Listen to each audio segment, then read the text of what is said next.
FM 89.1, Radio Universidad. Como lo haces vos de manera impecable, bajar de lo técnico al llano y explicarle a la gente qué significa todo esto, Fabián. A ver, nos encontramos con un esquema reproducido en los 3 niveles de gobierno, en 3 de los estados más fuertes del país. Obviamente nación, ciudad y provincia, ¿sí?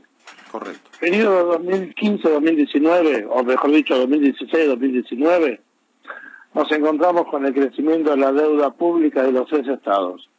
Tanto en ciudad se multiplicó por 10, en nación se fue de 90 a 285 mil millones de dólares, y en provincia pasó de 3.000, 4.000 a más de 12 mil millones de dólares en deuda pública en dólares, más la de pesos, ¿no?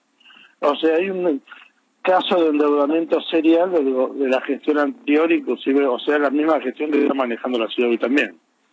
Correcto. Entonces, uno no llega a dar abasto con los cumplimientos que tiene. En el caso de provincia, estos eran 250 millones de dólares de bonos, creados allá en 2011, pero que la provincia tiene que cubrir alrededor de 3.000, 4.000 millones de dólares durante todo el año, ¿sí? Sí. Lo ideal, lo que solicitaba el gobernador, no es más ni menos que, no es renegociar y generar un bono nuevo, sino que esperen, en un principio era esperar del 26 de enero al 1 de mayo, y ahí pagarlo para generar recursos, lo mismo que está proponiendo Alberto Fernández en Nación. No podemos pagar si no generamos recursos, no se va a pagar con hambre de la gente. Cosa que el gobierno anterior no lo entendió así y se endeudó por todos lados en dólares, ¿sí? Correcto. Entonces desde ahí, lo que era pedirle tiempo, primero fue tiempo únicamente, después fue pagarle los intereses, después le ofreció un 25% y terminó ofreciendo un 30%. Pero hay un fondo de el que se llama Fidelity, que se le puso completamente en contra y está dentro del grupejo de todos los CEOs, de todos los gerentes que estaban en el gobierno anterior dando vueltas. Mira vos. Especulábamos que no será que los bonos esos los tienen muchos del gobierno anterior, ¿no? Y no es el grupo que tiene mayor cantidad de bonos. Entonces no llegas al 75% del acuerdo necesario para hacerlo pacífico. Lo que hizo hoy el gobernador no es ni más ni menos que terminar de pagarlo con recursos propios y viendo cómo hace para conseguir fondos, recursos, para cubrir de dónde está sacando esos recursos. A ver, es una frazada corta, pero tampoco vamos a poner una provincia en default cuando la nación está empezando la reprogramación de la deuda, ¿no? Si vos tenés una reprogramación de deuda inicial a nivel nación, y si te encontrás con la provincia más grande del país en cesación de pagos, porque el default es cesación de pagos, A ver, es lo mismo que una empresa cuando dice no puedo pagar, en una empresa se llama cesación de pago, concurso de acreedores o quiebra, en la nación se llama un default. Entonces, desde ahí nos encontramos con que todo esto viene a relación de los grupos, del grupo de gestión anterior, que endeudaron y encima compraron deuda del país. Entonces te digo que en un precio bajo, pero en un precio medianamente accesible. Entonces nos encontramos con un grupo mayoritario de poder, tuvieron el poder político y ahora sigue teniendo el poder económico. Eso no se lo vas a poder quitar. Claro. Tampoco es de intención quitárselo. Claro. Pero si por un tema de poder económico pretenden llegar a derrocar un gobierno elegido por el pueblo, me parece que se confundieron. Los que están confundidos son ellos que implementaron el tipo de política que nos llevaron al hambre. La miseria. Clarito. A ver, vos sabés que, Jorge, hace tiempo que nos conocemos y vos sabés que yo digo las cosas como son. Puede ser políticamente incorrecto, pero la gente hay que hablarle así para que la gente entienda. Por eso te llamamos. Así que esto es un esquema de poder político sustentado desde lo económico y tratando de, por todos los medios posibles, socavar la base de sustentación de un gobierno que asumió hace 40 días, 50, una locura. Claro. Cuando vos tenés el presidente que viajó a Europa y está cosechando directamente lealtades y ayudas, como ser Merkel, como ser Pedro Sánchez, como ser de Italia, como ser mañana estimo que será con Macron en Francia, y está tratando de hacer lo propio Kicillof, corrigiendo los datos de lo que tiene acá en la provincia, ¿no? Lo cual no es fácil, porque la situación de la provincia es compleja. Es compleja, pero no por una situación nueva, sino heredada. A ver, en 2015 la situación estaba mal, provincia y nación. Pero esta gente, cuando se fue el año pasado, la dejaron terriblemente peor. Hicieron tierra arrasada y no entendieron que era en beneficio de la gente, iba a ser beneficiados ellos con la reelección.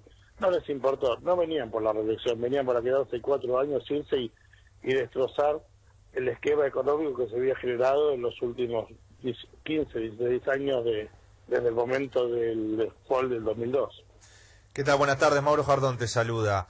¿Qué tal, Mauro? ¿Cómo estás? Bien, hablando un poquito de esta cuestión que vos mencionabas bien acerca de la negociación que llevó adelante Kicillof y que finalmente, bueno, ahora tiene que afrontar esta deuda con recursos propios. ¿De qué manera toda esta situación puede llegar a condicionar o complicar la negociación justamente de la deuda nacional? No, lo que te puedo llegar a decir es que, miren, el dato es muy sencillo. Tenés la provincia más grande que en un principio iba a hacer un canje de bonos o esperar tiempos, y resultó ser que tenía los recursos y no los quería pagar. Pero partiendo de eso es que por eso yo siempre dije que no tenían que incluirse a los bonistas privados. Era simplemente renegociar los planes, la programación con el fondo y hacerle ver que son corresponsables del problema financiero que tiene la Argentina, no económico. Porque cuando vos le decís al bonista privado no te puedo pagar, es una cesación de pagos. Pero bueno, la situación está dada para una reprogramación total, y bueno, queremos que eso tiene que ser rápido, directo, y que los bonistas tomen la situación. Yo creo que no va a haber inconveniente, por lo tanto desde ahí estamos hablando que no va a generar mayores inconvenientes en la provincia, porque de hecho la provincia no está en default. Claro. Si vienen 250 millones, 275, 80 millones, es un número, porque tenés que multiplicar por 63, estamos hablando de algo así como 15, 16 mil millones de pesos, sino un poquito más. Se resiente el tesoro público de la provincia, porque no es que es una caja infinita, sale de un lado y donde vos lo sacás destapás otro agujero. Habrá que ver cómo se hace para tapar todo y llevar eso al plano para tirarlo hasta abril-mayo, que esté saneada completamente la deuda nacional. Claro. Bueno, entonces, ¿qué perspectiva estás haciendo, Fabián, de lo que se viene? Como vos explicás, hay mezclado actores políticos en todo esto, se están mostrando los dientes como hacen siempre en una renegociación de la deuda, pero en definitiva, ¿qué pensás que va a pasar? Yo lo que creo que la ley de solidaridad que se votó en diciembre pasado es establecer un piso, porque veníamos en caída libre y no podíamos frenar, es poner un piso para establecer el rebote, y vamos a tener una inflación en los primeros 6 meses del orden del 19-20%, o sea, estamos hablando entre 3-3,5% mensual de inflación contra 4,5, 4 o 5 que hemos tenido, y en la segunda parte del año, no pienso decir segundo semestre, la segunda parte del año creo que la inflación puede estar bajando a valores de 2,5, estamos hablando de un 35 anual, bien. lo cual contra los 55 que venimos, bajar 20 puntos es algo espectacular. La gente va a sentir alivio en ese sentido. Pensemos que los segundos párrafos de cuando vos estableces en la ley de emergencia la no suba o la eliminación de las subas, en los segundos artículos de cada una de ellas, llámese transporte, salud, llámese energía, llámese todo lo que hay, dice nuevos cuadros tarifarios tendientes a la reducción. Eso quiere decir a una baja con lo que venías teniendo. Entonces, por eso me da el aliciente de tener un 35% anual de inflación aproximada durante 2020, ¿no? Si podemos hacerlo bien, en 2021 nos encontramos con una inflación en el 50% de lo que teníamos en 2019. Correcto. ¿Crees que pero entonces... no podemos hablar de un dígito, ¿eh? Todavía no podemos hablar de un dígito hasta el 2024. Correcto. ¿Crees que el tema de la deuda entonces se va a solucionar, que va a haber acuerdo? ¿No va a ser necesario llegar a un default, a nada de eso? A ver, yo creo que con el Fondo Monetario vas a tener un arreglo, porque al fondo no le sirve directamente no negociar. Calculemos que nos prestaron 45.000 millones en definitiva, y eso es la mitad de la plata que tienen para prestar. O sea, si no arregla el fondo con nosotros quebramos al fondo. Claro, está claro. No es que van a ayudar con los bonistas privados porque son buenos, no. Van a ayudar con los bonistas privados para ellos poder cobrar, simplemente porque necesitan cobrarlo. Yo creo que adentro de la mesa del fondo ya se está pasando factura.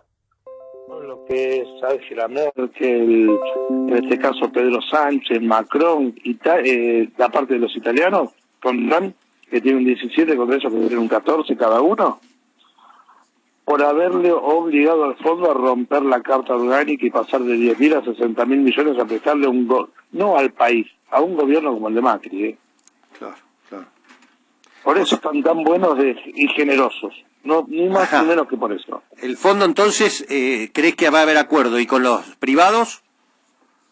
Y yo creo que los privados también, porque todos quieren cobrar, no le conviene a nadie que Argentina vuelva al plan default, si bien sería el 10º default argentino.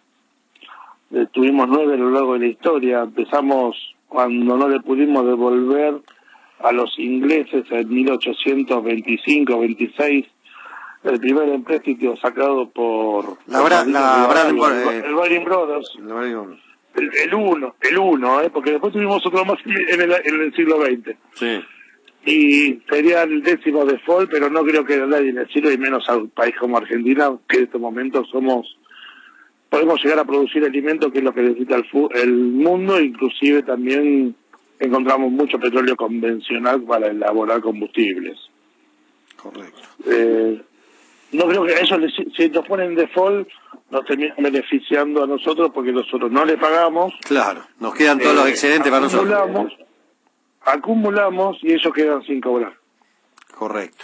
Yo creo que van a terminar negociando, van a terminar dando el ok, y vas a tener que pagar deuda. Yo calculo que a partir de 2024 2025 vas a pagar la deuda, inclusive al fondo, y no como lo quería el fondo, sino en pagos semestrales. Correcto. Bien. Bueno, entonces vamos a tener días de tensión, de etapas de Clarín y La Nación jugando a favor de los bonistas, seguramente, no me extrañaría. Eso no lo dude, vos sabés cómo juegan a nivel político. Sí, claro. Les encanta derrumbar todo lo que sea políticamente bueno para la gente. Tal cual. Fabián. Y como el año pasado hablábamos que teníamos un panorama medio complejo, este año te puedo decir que el panorama es completamente distinto, Jorge. Por lo menos hay un horizonte, ¿no? Está claro.